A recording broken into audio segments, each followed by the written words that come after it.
দেখো কি কইছে হ্যাঁ কইছে অন ডিভাইডিং অন এটা গেল সামনে দেখো কি কইছে on dividing 1690 by a certain number the quotient is এত রিমাইন্ডার ইজ এত ফাইন্ড দা কি ডিভিজন কি বের করতে কইছে ডিভিজন ঠিক আছে তাহলে আমার গিভেনটা কি কি দেওয়া গিভেন লেখো গিভেনটা কি কি দেওয়া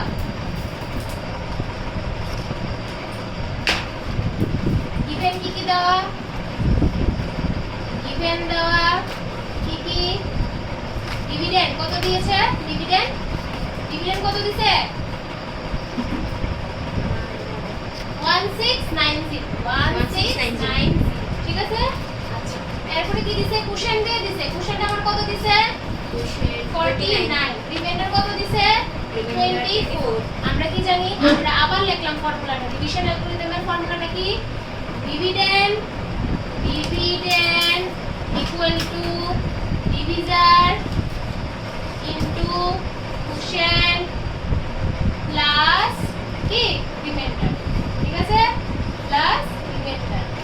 ঠিক আছে তো আচ্ছা কি কি দেওয়া ডিভিডেন্ডের জায়গায় ডিভিডেন্ড বসাও 1690 ডিভিজার বার করতে গেছে আমি জানি না ডিভিজারটা আমি ডিভিজারই রাখলাম দিয়ে রাখলাম ঠিক আছে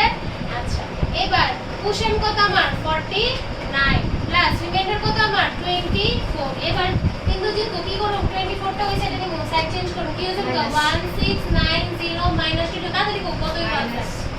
হইব আনসার কত তাড়াতাড়ি মাইনাস করে আনসার কত হইব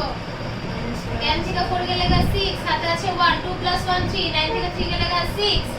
তারপরে 1666 ঠিক আছে তো ইকুয়াল টু ডি ইনটু 49 ঠিক আছে এবার 49 টা ডি এর সাথে কি আছে মাল্টিপ্লাই ওই সাইডে গেলে কি হচ্ছে ভাই তাহলে 1666 divided by 49 equal to D মানে 49 দিয়ে ডিভাইড করলে যে আনসারটা আইবো এটাই আমার কি ডিভিজার ঠিক আছে বাইরে করো আনসারটা তাড়াতাড়ি শর্টকাট করে